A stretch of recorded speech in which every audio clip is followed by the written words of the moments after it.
Party officers of the National Executive of the constituencies gather here. Tonight is the meeting mainly for Cumuto, Manzanilla. I'm very pleased to see so many of you filling up this hall tonight and to see how much support Cumuto, Manzanilla is getting from Toko Sangrandi. That's how it should be. We're a team, we're a family, and we're a venerable political party, 58 years old in the 59th year. Let them look at this and understand what a political party is all about. But I want to acknowledge my friend and former colleague, Mr. Eddie Hart.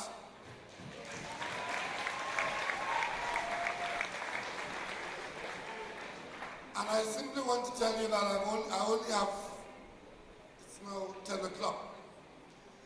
I will address you for another 15 and certainly no more than 20 minutes. Because tonight, we allowed Mr. Hines to spend some time educating you on a very burning issue in Trinidad and Tobago.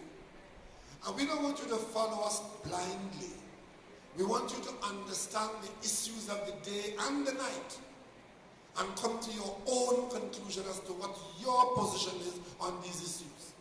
And that's why we extended the time for Mr. Hines to explain to you the issues that are attracting the attention of high office holders, the media, and the international community. And of course, we gave the chairman ample time to address you party members so that you can be clear in your mind as to how your party's business has been conducted and how it is being conducted. So when you leave here tonight, you would have left better educated on these two issues. I'm here wearing this suit tonight because I came here straight from the funeral of Senior Council Leader Sita Hall, who was brutally murdered, and today this evening was the funeral.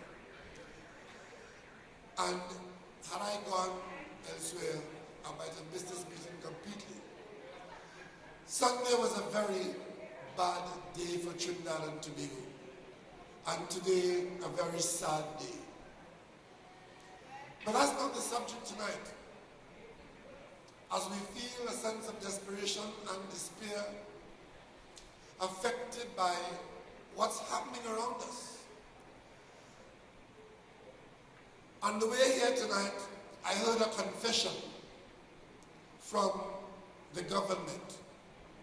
The Minister of Finance has said that the government is about to spend approximately $600 million in acquiring some equipment, some new version of aerial surveillance for information gathering,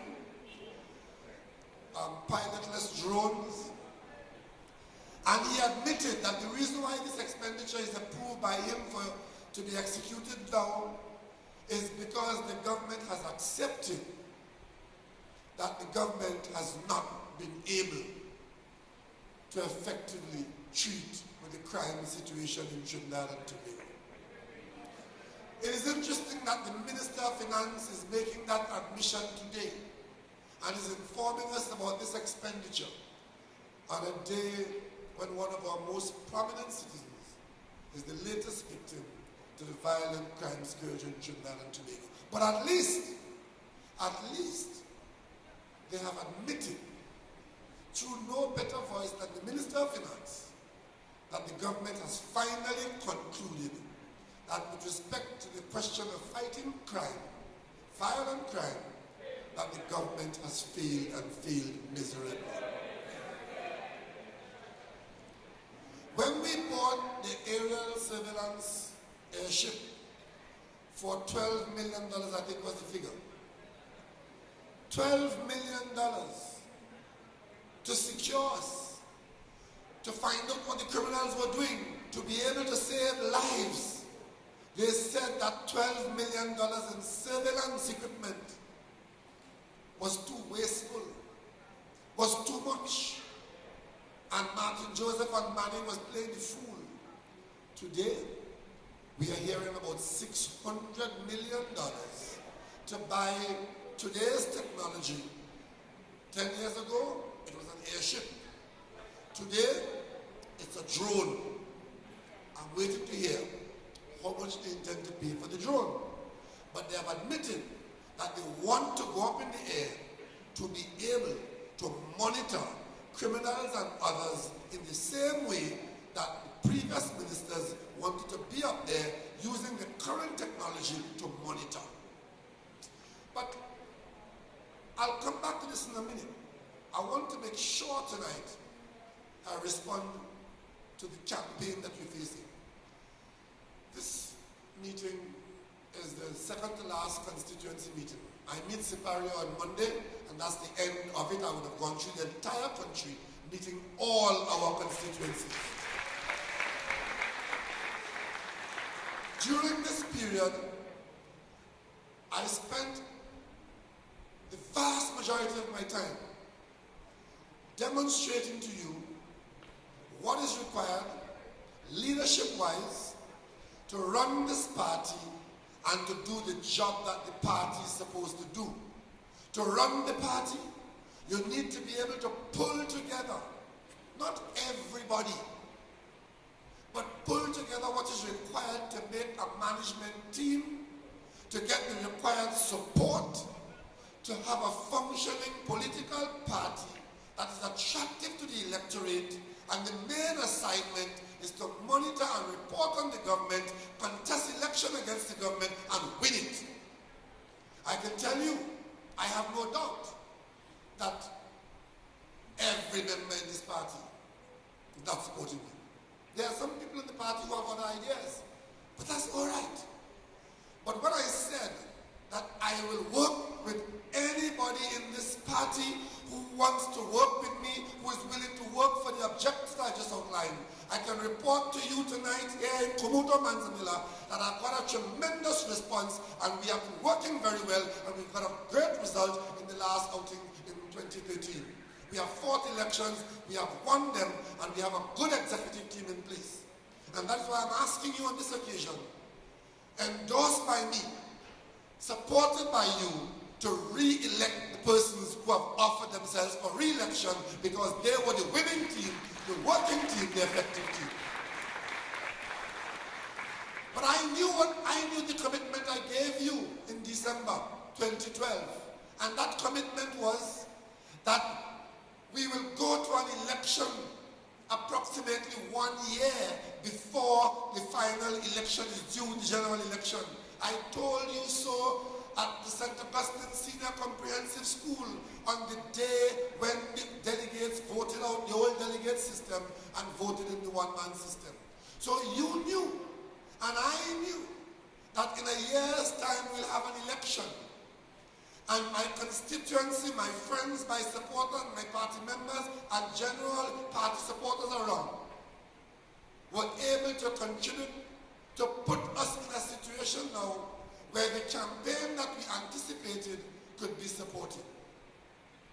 Tonight, I'm informed that another party member who is taking the opportunity to run for leader of this party, as is her right, is saying that I am using party money to conduct my personal re-election bid. Party members, I have 1 year to raise whatever money was required to run this campaign. I did that.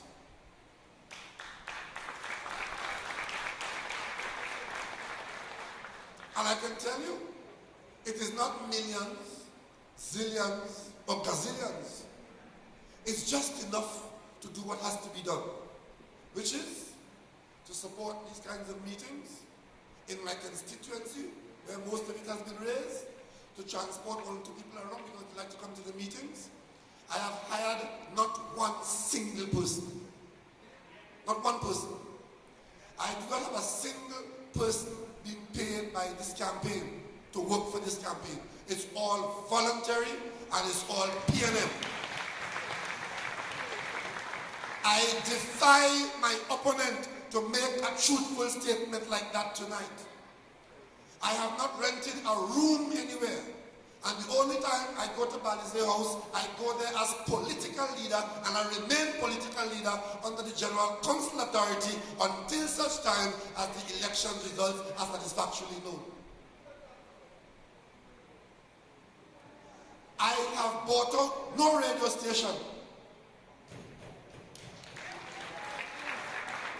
When I appear on a radio station, me and my team, we go there for free, invited by the radio station. Now,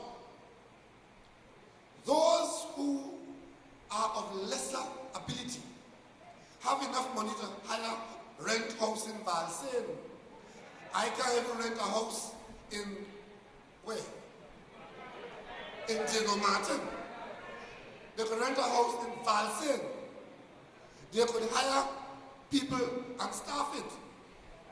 They have people all over the country on their payroll. They could buy radio station time to have the penny show. There's no paid Rowley show on any radio station. Because we did not make this occasion an opportunity to raise money. We made it an opportunity to warm the country and meet party members and talk to party members. And that doesn't cost very much. So tonight, I understand the current treasurer, like the rest of us, is still in office until election.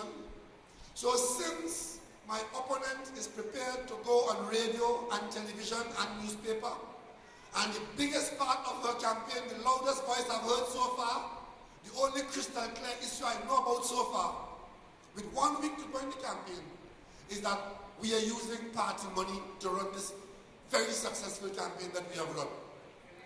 I'm calling on the treasurer tonight, Mr. What's his name? Mariano Brown. There's a general council meeting on Saturday at 2 o'clock. And I'm calling on the PNM treasurer. In fact, I'm instructing him as political leader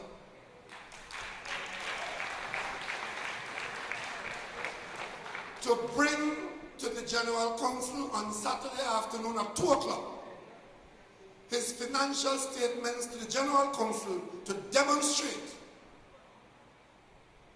what my opponent has said, that this election campaign has been run from the PNM funds. If that is happening, then the treasurer should know. If I am running this election out of PNM resources, then the treasurer should know.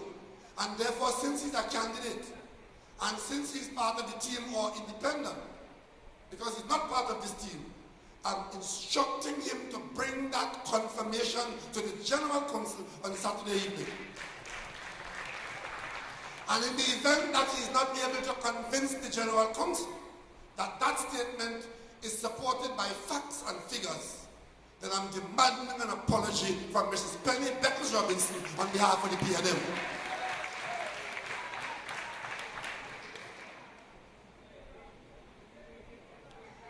There's one other thing I want to touch on before I end this meeting tonight. I want you all to leave here fully cognizant of what has happened in our country. I think it was yesterday, there was a court ruling with respect to the highway route movement.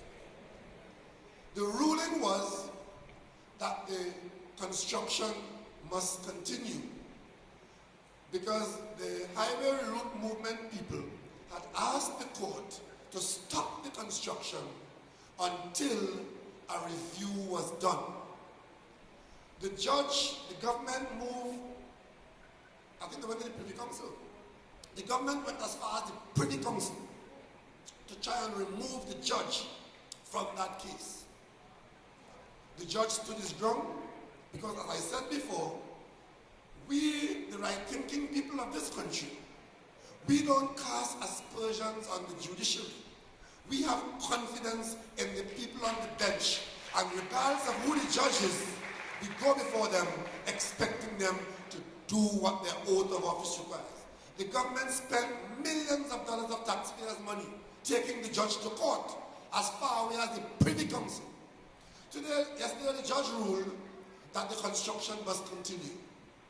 The Attorney General and the Prime Minister jump up and start a crow. It's a victory for the government. It's a victory. Okay. What he didn't tell you is that the judge says, I am ruling that the construction must continue. I will not stop the project as requested by the root movement because too much of taxpayer resources have already been committed and the public interest will not be served if the project is stopped. And that is as far as it went in the government's favor. But then the judge went on to point out that the Prime Minister of Trinidad and Tobago made a commitment to the country to conduct a review of the project and gave the country the commitment that should abide by the review, and the judge found that the Prime Minister did not keep her word. The judge found that the Prime Minister used that commitment, never meaning to keep it, but fool the people to be able to prevent Kublai Singh from dying on the pavement. And the judge went on to say, if Kublai Singh chose to have killed himself on the pavement, those weren't his words, but that's the gist of it. If he chose to have killed himself on the pavement, that would have been his decision. But the Prime Minister, basically, he's saying, had no right to set the country up by using the offer of a review to stop the hunger strike, knowing full well that she had no intention of abiding by the hunger strike, by the commitment she gave. That's what it is. And in the face of a ruling like that, and the words are very, very uncomplimentary and unflattering of the Prime Minister of Trinidad and Tobago, painting her as a person whose word should not be trusted by the people of Trinidad and Tobago, and as a person who will do anything using her public office to get her way and to get out of a difficult situation, knowing full well that she was not being truthful, open, and honest with the people who she gave the commitment to. And against that background, the Attorney General gets up and says, great victory for the government. What victory is there in deceit? What victory is there in deceiving the population? What victory is there in getting a ruling saying that you are not to be trusted? But what is new? The judge has told us nothing new. Nothing new. And even as the ruling was coming in, on the very said day as the ruling of that nature came in, the Director of Public Prosecution did what Faris Al-Rawi had said to a PLM gathering in San Fernando, that based on what the issue was, because we knew what was in the public domain, based on what the problem was between the prison problem and the AG office and the office of the Solicitor General, if those allegations supported by facts already in the public domain were there, it was a matter for the police and not for the Attorney General. Faris Al-Rawi explained that at length in San Fernando. On the very day the Prime Minister was painted by the judge, the Director of Public Prosecution initiated a criminal investigation into a situation where the main witness is the Attorney General and those around him, working for him as lawyers on the outside. And you see, I want to educate you all tonight. Let me read for you from the letter that didn't find its way into the public domain. And because the letter had not found its way into the public domain, the same way they were trying to claim a victory with the judge's ruling yesterday, they were trying to tell you, in fact not even trying to tell you, the Attorney General of Trinidad and Tobago told us he conducted a full investigation into the matter and found that there was no substance to it. It was a nonsense. That was the Attorney General talking to the country. And he was saying that into the ear of the Prime Minister who had sent this letter to him when the letter went to her, because it was her letter written to her by an officer who had bypassed the Attorney General. And the whole country was left to surmise, why did she bypass the Attorney General? It had to be that something wasn't right between the two of them. He was telling you, look at the picture. On the day that she left, she and I were dancing. As if that common courtesy had anything to do with the substance of this letter. And he was telling you there's nothing to investigate. And then the Prime Minister, under public pressure, when she entered the discourse, sent it back to him to investigate. So while he was saying there's nothing to investigate, the Prime Minister was sending it back to him for the second time and saying investigate. Let me read for you a couple of paragraphs from the letter of August 20. And it says, the overarching concern that must be addressed is whether there has been in existence for some time an unethical business venture engaged in by attorneys at law, purportedly on behalf of prisoners alleged to have been assaulted by prison officers, and whether there has been over the period from mid-2010, and let me repeat that, from mid-2010 equals since this government came in and gave us that Attorney General, there has been a conflict of interest in certain key office holders increasingly taking action to support the said unethical business for direct and indirect financial gain. Let me repeat the last phrase. A conflict of interest in certain key office holders increasingly taking action to support the said unethical business for direct or indirect financial gain. That was the complaint. Marry that to what has been said to you yesterday by the Director of Public Prosecution. He said that he has found a very strong prima facie case of a criminal nature. So he has instructed the police to investigate a criminal matter. And he goes on to tell you some other firm things in his letter. And he told you it came from the same body of evidence that the Attorney General was telling you he investigated and found nothing. Let me just quickly go to another area.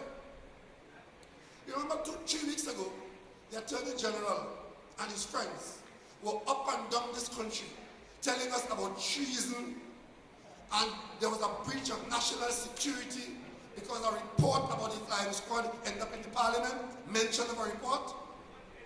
So they were very concerned 3 weeks ago about national security, to invoke treason, and to want to lock up Faris Alwari and all kind of stupid talk. But listen to what the letter says. It says, what I just read there for you, the matter has severe implications for national security. So they get a letter from the Solicitor General specifying that the problem she is raising with the Prime Minister has severe implications for national security. So all those who wanted to know why she wrote to the Prime Minister, it was because the matter she was dealing with and she was facing, she thought in her capacity as Solicitor General that the Prime Minister, who is also the chairman of the National Security Council, must know it in an unabridged version because the problem has severe implications for national security and for the integrity of the civil law function of defending the state and by extension its citizens and taxpayers. That's the reason. And then, of course, it also has the effect, if not addressed, of diminishing, and these are her words, of diminishing the reputation of the state's lawyers, which means all the lawyers that you taxpayers are hiring and paying in the AG's office, their reputation is being diminished. Of course, that means they are made less effective as lawyers. So when they go to represent you in the court, they are less effective in the court than other lawyers working against the state. And she goes further. There are two other points I want to make to you here. She says she made some recommendations and she was ignored. She made certain recommendations to retrieve the situation, to put the state in a better position. She made those recommendations to the Attorney General, and she was ignored. That is why she had to bypass him in this letter and go to the Prime Minister. And I'm not making that up because she wrote that here. She said, attempts to have the record corrected by publication of a release have, however, met without the required timely and effective support of the Honorable Attorney General. A specific problem she points to. I'm trying to get help from the Attorney General for the state's interests, matters of national security, matters of perverting the course of justice.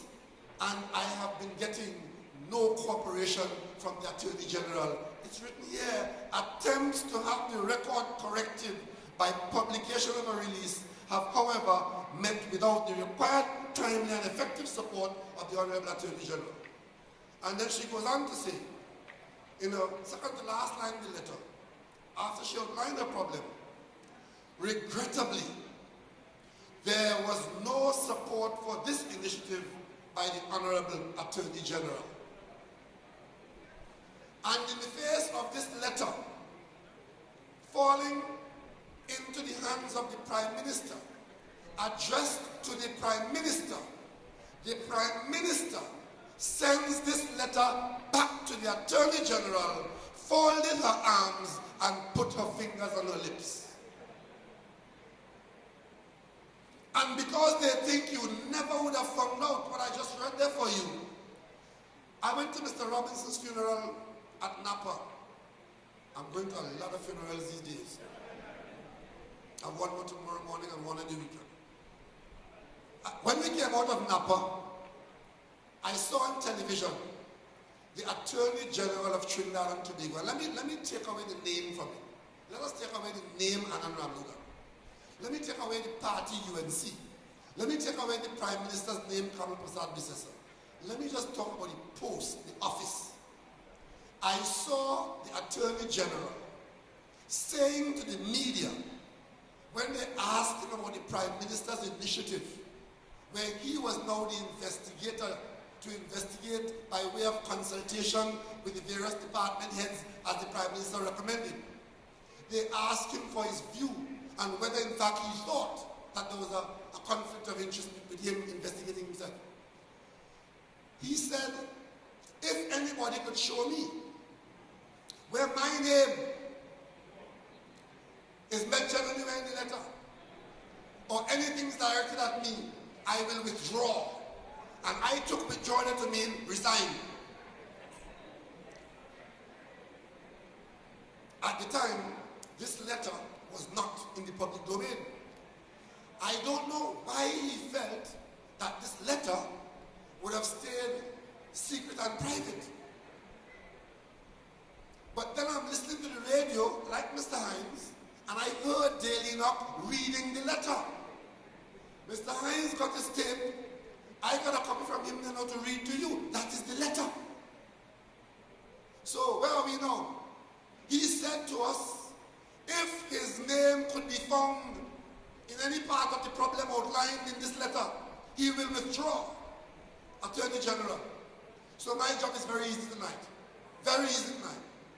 On the basis of the commitment that you gave on the steps of Napa, trying to fool the country that you were not involved and there was no way you were involved, I am tonight calling on the Attorney General to withdraw. Withdraw. This country must not accept an Attorney General who believes that because you don't have the information in front of you, that nobody will tell you, you'll never find out, and he can take a position as wanting to be an investigator of his own department, hoping that you will not find out how ridiculous that is. But I'm finished with him. As far as I'm concerned, on the basis of what we have now found out, is the substance of this letter, which is now the subject of a criminal investigation, Anand Ramlogan has come to the end of his tenure and we demand his resignation. We demand the resignation of the Attorney General on the basis of this alone as being unfit. Not to mention that until he inks his resignation, there can be no question now of him investigating anything in that ministry, because it is crystal clear to all of us, the whole country, that he is being asked by the Prime Minister to investigate himself and his department, where serious allegations have been pointed at him in his department for which he has responsibility. So we are no longer in the dark. We now know there is no question of him investigating himself. And now that there's a criminal investigation, I'm calling on the Prime Minister to give an instruction to end this charade that was meant to fool us by any Attorney General investigation. And now I come to the Prime Minister. Now I come to the Prime Minister of Trinidad and Tobago. Remember Mary King? That was a $100,000 contract that Mary King is alleged to have participated in the award evaluation process. It went to the Prime Minister. And when it came out in the public by an Express article long after, the Prime Minister pretended that she was hearing it for the first time, and she fired Mary King. What did Mary King tell us? She said, when the matter was first raised with me as a problem, I went to the Prime Minister, and I told the Prime Minister what was happening in my ministry, and I explained to her what happened. And the Prime Minister told me, the AG will investigate it. Same AG, yeah? And the Prime Minister sent it to who? To the Attorney General, who, classically, as is normal, found nothing wrong with it, and the Prime Minister did nothing.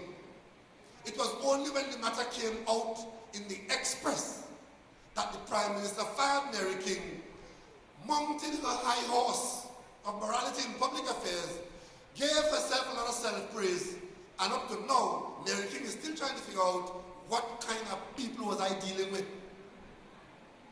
Here, a Prime Minister could receive a letter like that, coming from the Solicitor General,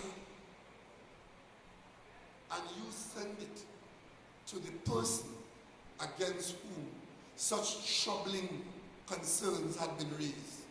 So tonight we know for a fact that the Prime Minister intended that this matter should be buried. And she wanted no part of any investigation. And that is why when the matter became public and excerpts of this letter became public, she still felt that she could get away with it. So she sent it back to the Attorney General for some kind of investigation where you'll be fooled in the end. Because the Prime Minister wants no part of any investigation here. It is now out of her hands. It's now in the police hands. But as Prime Minister of Trinidad and Tobago, to have so cavalierly dismissed this matter and send it for cover-up and burial in the AG's office, the Prime Minister is guilty of dereliction of duty and in attempting to cover up a major scandal. And on that basis, tonight I disconnect from the Prime Minister of Trinidad and Tobago, and from here on in, all I would be calling for is the resignation of Kamla Prasad Bissessa along with Anand Ramlogan and the people of Trinidad and Tobago. We want the election now.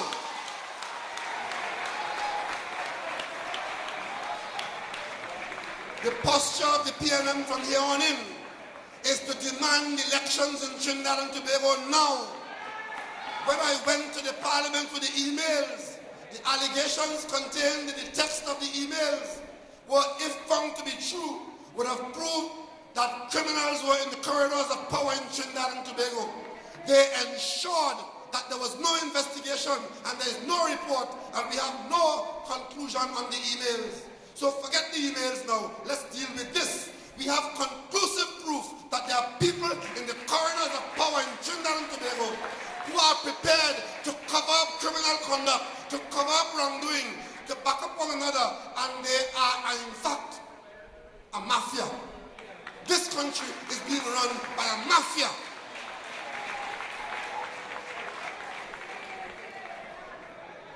And therefore, this PNM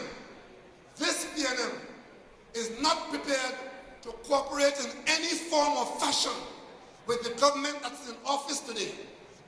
Whatever they call themselves, they have outlived their usefulness.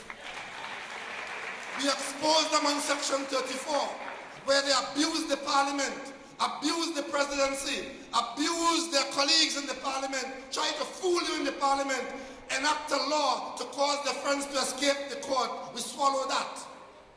They did all kinds of things for the last 4 years. We're not swallowing this. This is the proof. This is the proof.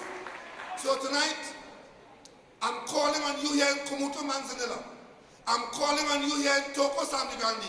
I'm calling on Trinidad and Tobago, all right-thinking citizens in Trinidad and Tobago who agree with me that this letter from the Solicitor General to the Prime Minister pointing to criminal conduct, which they were covering up, which they still want to cover up, requires that the government of Trinidad and Tobago get out of office as quickly as possible. And I'm also saying to you, any citizen who is prepared to provide aid and succor and support to this government is an unpatriotic person. You're supporting crime and criminality in Trinidad and Tobago. So I'm calling you out first on 3 fronts. We're ending this internal campaign, public meetings on Saturday with a fun day in the savannah. 3 o'clock on Saturday afternoon, come let's wrap this campaign up with some good music, some good song, a bit of Mother's Day in it as well, and we conclude the political rally in the savannah. That's the PNM internal. Come May 23rd, hit the streets in Port of Spain in your thousands, where we take on the government. We stand with all right-thinking citizens to save Trinidad and Tobago. The campaign to save Trinidad and Tobago will take place on the 23rd of May when we come to the streets of Port of Spain and we go to the office of the president saying to him, enough is enough. Enough is enough. You swallow enough blue soap.